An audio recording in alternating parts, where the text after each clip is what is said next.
Yo, what is up, everybody? It's Peace. Welcome to another video. So today I'm just going to be giving you guys a quick fasting update since I mentioned it in my video yesterday. I wanted to just give you guys an update and let you know that I am still in it. I'm going for the full 5 days. I'm on hour 46.5 right now, and I still haven't had anything just but water. Mentally, I'm doing all right. I haven't really had too many issues. My head hurts a little bit, but I think that's just because I did not get very much sleep last night. My mistake. And then also, I ran in the blistering heat again. So yesterday, as you know, I went out with Greg and on the trails by my work, and we ran 6 miles, which was insane. Uh, and then today I decided to run another 3 miles. So on no calories essentially for at that point it was closer to 40 hours, I believe. Um, I think I burned through all of my glycogen stores in my liver uh, and even in my muscle fibers.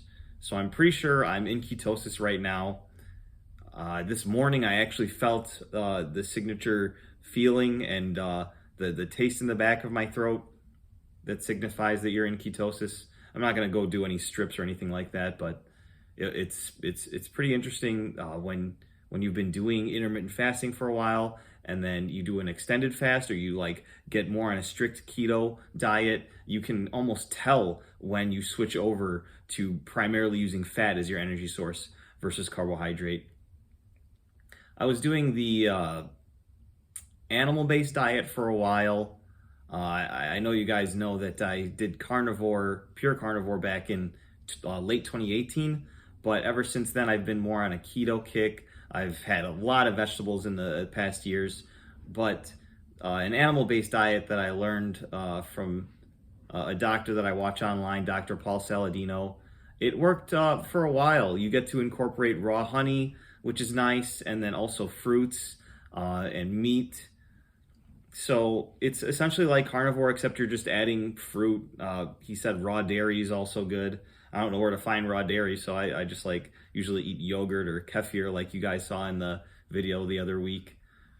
Uh, it's really interesting. But I've been meaning to do this fast, like I mentioned in the yesterday's video, for a while. But just things kept on coming up. It's not easy to not eat when you're always out and about and exposed to food. But now it's a little bit easier. I think I can make the 5 days.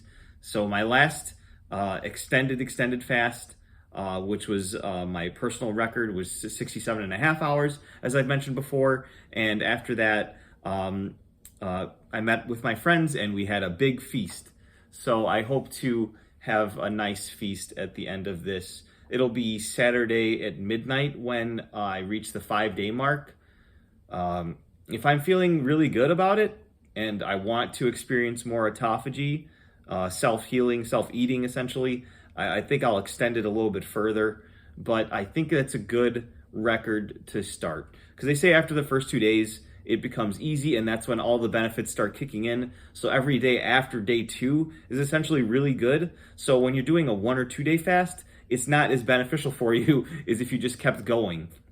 And some people say you can have little nibbles of stuff during your fast, but that'll kick you out of ketosis. It'll spike your insulin.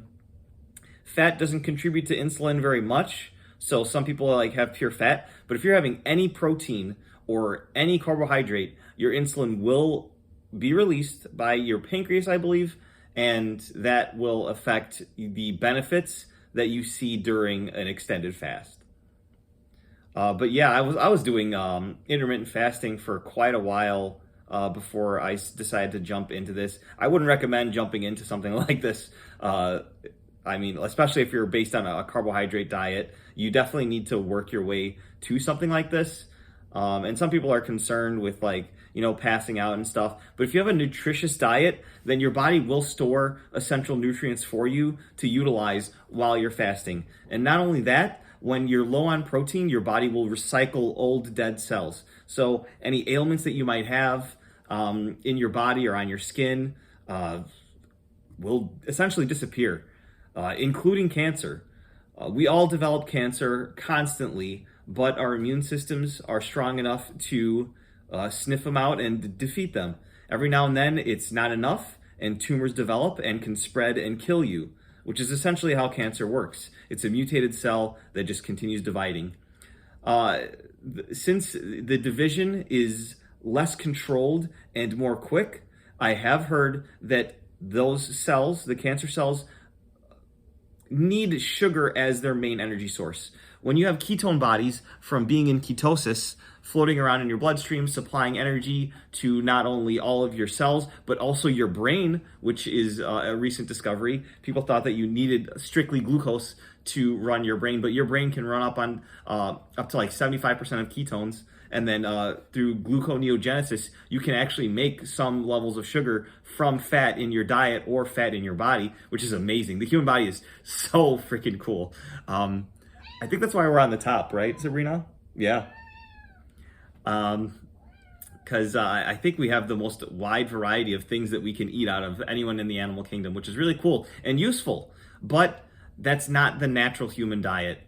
I do think more towards carnivore is correct. In an animal-based diet, going after the fruits or the other things in the earth that are more sought after, I think that's probably beneficial. But everyone out there with their metabolic dysfunction, especially in America, I don't think carbohydrates are the way. I think that what the path that I ended up following was probably the best and correct, like avoiding processed sugars and all that garbage. And then exercising every day. That's how I initially got my weight loss. But then it went back up seasonally. So like in the winter, I started packing on more pounds because I was just hungrier because I was still based on carbohydrates.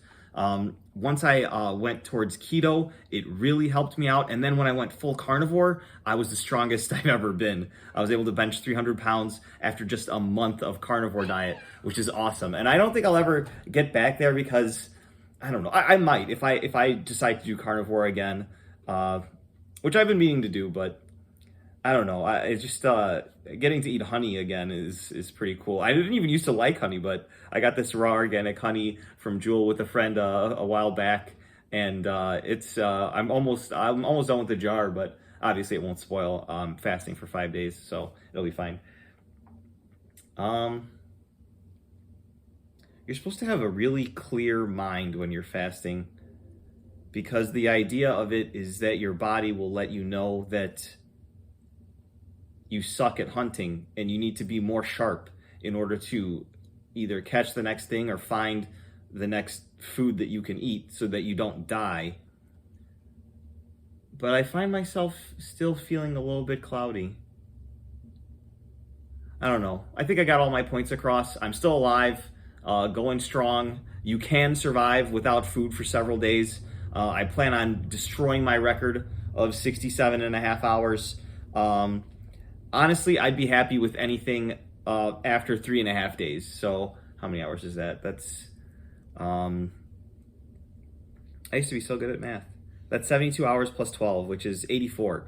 Yeah, if I can get to the 84 mark, I'll be very happy. But I am aiming for the 120-hour mark. Some people can't even imagine not eating for 10 hours, let alone several days. But I'm drinking my water. I've got my new water bottle. Thanks for that.